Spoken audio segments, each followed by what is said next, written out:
Hello dear students, आज आपण practice set 3.3 मधील प्रॅक्टिस सेट 3.3 मधील आपले 3 क्वेश्चन्स राहिलेले आहेत. आपण ते क्वेश्चन्स आता फिनिश करूयात. खूप महत्त्वाचे questions, importance questions as related to the exam. Okay, आता बघा काय दिले तर in an AP sum of 3 consecutive terms. आता ऐका, सपोज आपल्याला एक एपी दिलेली आहे. ओके, काय दिलेलं आपल्याला एक एपी दिलेली आहे आणि त्याच्या काही टर्म्स दिले. आता in an AP sum of 3 consecutive term is 27. Consecutive म्हणजे सलग, म्हणजे कोणत्याही सलग 3 टर्मची ऍडिशन आपल्याला 27 ही एक कंडिशन दिलेली आहे. अँड देअर प्रोडक्ट, देअर म्हणजे कोणाचा, त्या 3 ज्या टर्म्स आहेत ना त्यांचा प्रोडक्ट किती दिला आपल्याला 504 दिलाय. Find the terms. आपल्याला टर्म्स माहित आहेत का? नाही, पण इथं अजून दिलाय. आपल्याला माहित जर नसतील तरी आपल्याला हॅज अज्युम करावं लागतं. लक्षात घ्या. Okay, assume the terms are, हा बघा ही झाली एक टर्म. ओके, बघा ही झाली एक, ही झाली 2 आणि ही झाली 3 टर्म्स. म्हणजे आपल्याला टर्म्स जेव्हा फाइंड करायचे असतात, जेव्हा अज्युम करायचे असतात तेव्हा लक्षात घ्या. ही झाली ए, मग एक ए प्लस बी घ्या, दुसरी ए मायनस बी घ्या, तिसरी ए प्लस 2b घ्या. सॉरी बी नाही, डी है ना, डिफरन्स घ्यायचा आहे की नाही. हे बघा ए घेतला, मग ए प्लस डी घेतला, ए मायनस डी घेतला. आता इकडे बघा ए प्लस 2d घ्या, मग इकडं ए मायनस 2d घ्या. आता इकडं घ्यायची तर ए प्लस 3d, मग इकडे ए मायनस 3d, ए प्लस 4d, ए मायनस 4d. समजले? टर्म्स अशा कन्सिडर करून घ्यायच्या. आता ओके, आता त्यांनी इथं दिलेलेच आहेत तर आपण लिहू. मग लेट द टर्म्स आर, कोणते दिलेत आपल्याला? फर्स्ट आहे ए मायनस डी, दुसरी आहे ए आणि तिसरी आहे ए प्लस डी. आता बघा, from the first condition,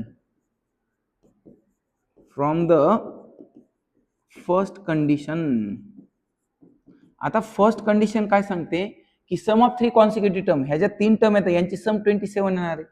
therefore that is A minus D plus A plus D. कसं? हे बघा, ही फर्स्ट टर्म प्लस ही सेकंड टर्म प्लस ही थर्ड टर्म, या 3 ची ऍडिशन येणार आहे आपल्याकडे 27 दिलेली.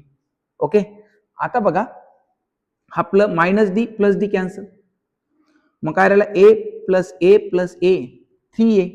हा झाला 3a इज इक्वल टू 27. तर आता 3 ला डिव्हिजन मध्ये टाका. Therefore a is equal to 27 upon 3, 9 जा 27. तर a ची व्हॅल्यू किती आली आपल्याला? 9 आली का? आपल्याला टर्म्स काढायचे आता, म्हणजे a आणि d लागल ना. टर्म्स जर काढायचे असतील तर a आणि d ची व्हॅल्यू लागणार आहे. त्यातली a ची व्हॅल्यू आली. आता फ्रॉम सेकंड कंडिशन,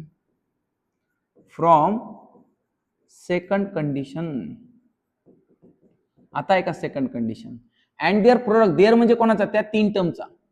ह्याच्या 3 टर्म आपण कन्सिडर केलं की यांचा प्रोडक्ट येणार 504 येणार आहे. दॅट इज, मला असं लिहिता का, A minus D into A plus D is equal to 504. आता ए ची व्हॅल्यू जिथं जिथं ए तिथं 9 ठेवा. मग हा झाला 9 मायनस डी. ओके, ह्या एला थोडं बाजूला ठेवा. In bracket 9 plus D into A ची value again 9 is equal to 504. आता बघा, ह्या 2 ब्रॅकेट जर बघितले तर काय लक्षात येतं आपल्याला? A plus B, A minus B. काय फॉर्म्युला आहे? A plus B, A minus B, A square minus B square. मग ए स्क्वेअर म्हणजे काय? 9 चा square, that is 81, minus B square म्हणजे काय? D square. आता हा 9 जो मल्टिप्लिकेशन मध्ये इकडे डिव्हिजन मध्ये टाका. 504 अपॉन 9, 9 9 81, 9 9 चे 9 45, 9 5 45, उरले 5, 9 सकी 54. म्हणजे हा झाला 81 minus D square is equal to 56. आता काय करा, हा मायनस डी स्क्वेअर पलकडे घ्या, 56 लाल कडा ना. म्हणजे 81 minus 56 is equal to D चा स्क्वेअर. तर मग सांगा आता D square is equal to काय आला तर D square is equal to, subtraction करा, 30 है ना, हा किती झालं बाबा, 981 A plus B A minus D बरोबर आहे. करा 81 मायनस 56, 11तून 6 गेले 4 राहिले, इथं 6 झाले, इथं 6, 8 म्हणून 6 गेले 24. कसे उरतील बघा, सबट्रॅक्शन करा, subtraction.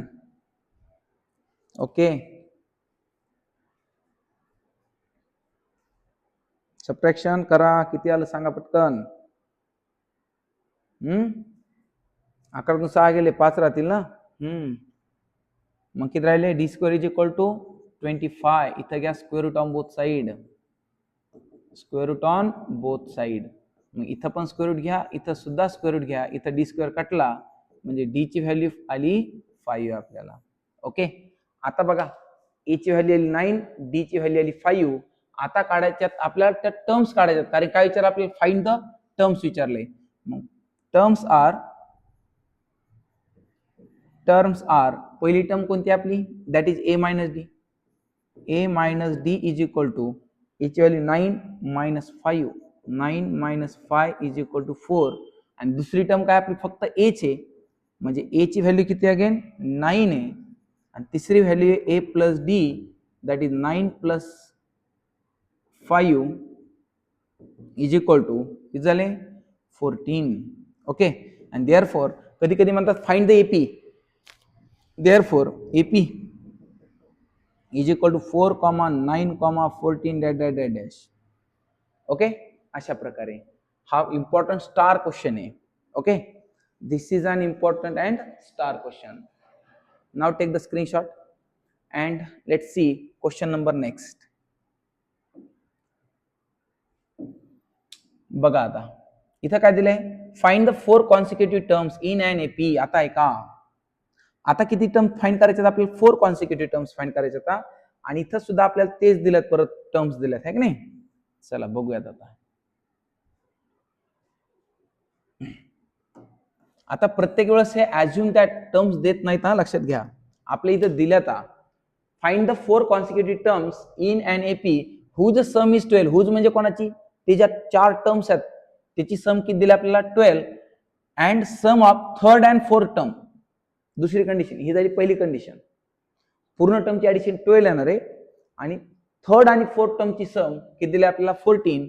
Then find the 4 terms. Okay, आपण लिहिलं लेट टर्म्स आर, लक्षात घ्या टर्म्स कसे लिहायचे आपल्याला माहिती आहे ना. हे बघा, आधी इथं ए घेतली, मग इकडे ए प्लस डी घ्या, इकडे ए मायनस डी घ्या, ह्या झाल्या 3, आणि इकडे ए प्लस 2d घ्या, आल्या 4 टर्म, 1 2 3 आणि 4 टर्म. आता from first condition, first condition काय, sum of all term is 12, that is A minus D plus, ही झाली फर्स्ट टर्म. सेकंड टर्म कोणती आहे ए प्लस, थर्ड टर्म कोणती आहे ए प्लस डी प्लस, आणि लास्ट कोणती आहे A plus 2d is equal to, याची ऍडिशन आहे आपल्याकडे 12. आता इथं बघा minus D plus D cancel झाला, मग 1 2 3 आणि 4 म्हणजे हा झाला 4a, 1a 2a 3a आणि 4a plus 2d is equal to 12. याला इक्वेशन काय करायचं आपण 1 म्हणू. आता याला डिवाइड बाय 2 पण करता येते, पण आता समोरची कंडिशन काय देते बघा. आता बघू आपण फ्रॉम, इथं थोडी जागा सोडू हा, फ्रॉम सेकंड कंडिशन. आता सेकंड कंडिशन काय सांगते बघा, काय सांगितली, sum of third and fourth term. Third term कोणती आहे हे बघा, first second third and fourth term कोणती आहे ती, ए प्लस डी आणि ए प्लस 2d.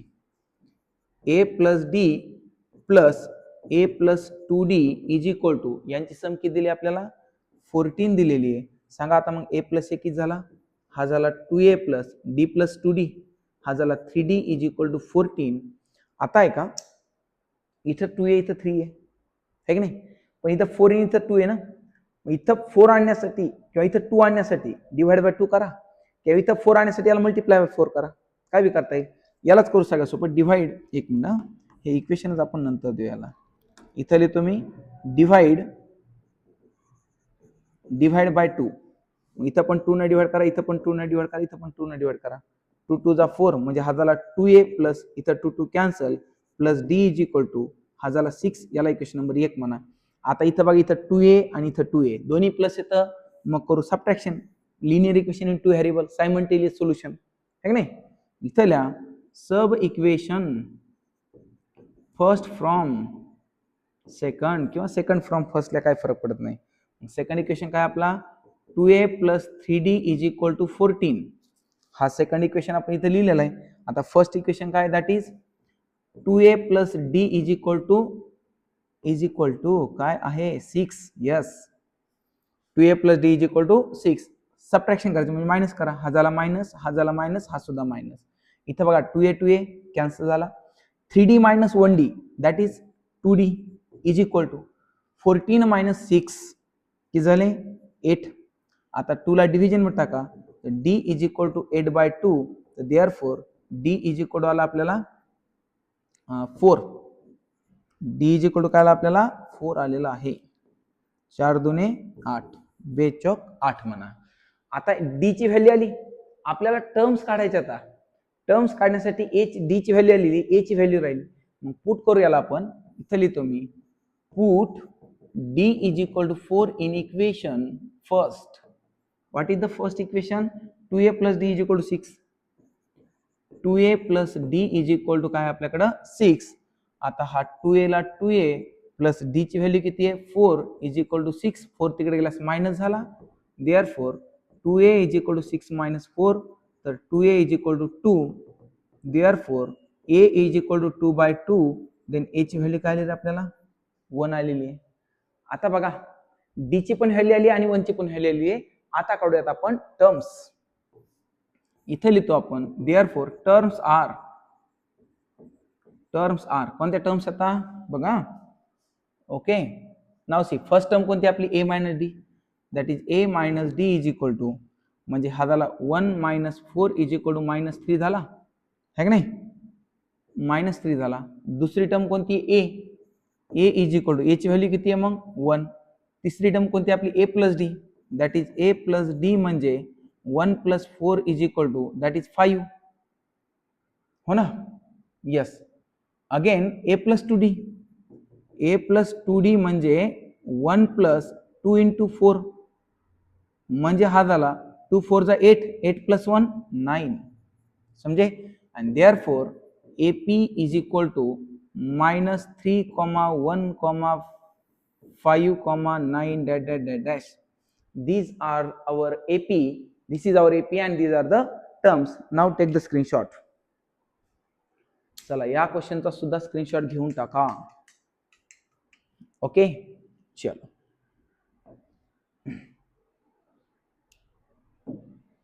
अब देखेंगे क्वेश्चन नंबर लास्ट वन. काय दिलाय बघा question number 9.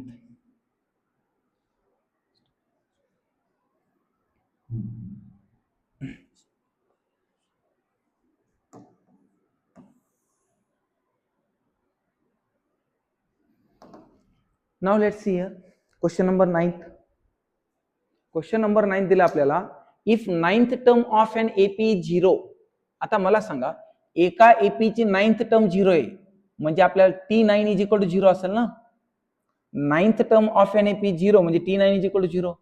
Show that 29th term is twice the 19th term. वा, 29th टर्म ही 19th टर्मच्या ट्वाइस दाखवायची आहे.